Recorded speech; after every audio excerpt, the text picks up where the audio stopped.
Multiple lawsuits have already been filed in the wake of that deadly stampede at a Houston music festival Friday, with Astroworld founder Travis Scott and concert promoters named as defendants. 8 people, including 2 teens, were killed when crowds surged toward the stage, crushing and trampling them, with hundreds of others hurt.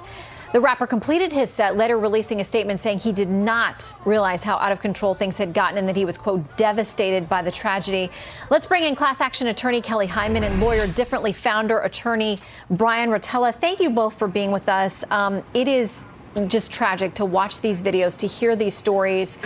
Our hearts go out to these families, and I cannot imagine when you watch this thing unfolding, people were so panicked.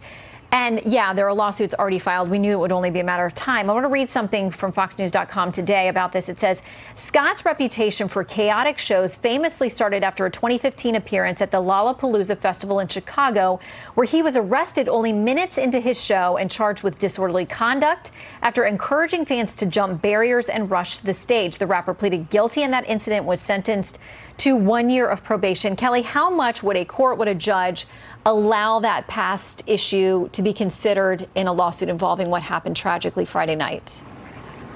Well, first, Shannon, my thoughts and prayers go out to the family and loved ones that lost someone or injured. It's so horrific. But that's a really interesting point, Shannon, you bring up now, whether the court ultimately makes that determination, whether that prior stuff comes in. But the plaintiffs are definitely going to argue that absolutely it should come in, but it shows that a past pattern of conduct that he's had in the past and that he's doing it again and again. And so that's why it's really important for the courts to look at that. But ultimately, it'll be up to the judge based on the facts and evidence whether to let that in. But if the plaintiffs get that, that's going to be key for their case. Yet another high-profile criminal defense attorney who spoke to Fox, Benjamin Brafman, said this: if the facts were to demonstrate that Mr. Scott were warned about the size of the crowd and ignored it, or if there was an intentional disregard of safety procedures where fans were encouraged to rush the stage, and he says that seems to be some of the news coverage, then it's not impossible for there to be criminal liability. Bryan, with what we know, we're early on in this case. What do you assess?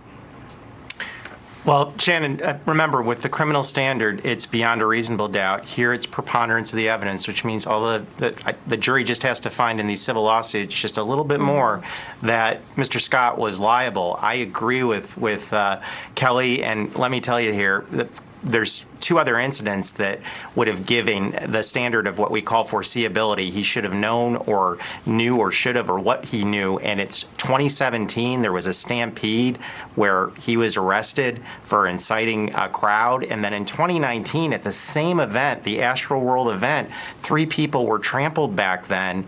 And he goes out on social media and said that he was thanking everyone for pulling up the rage.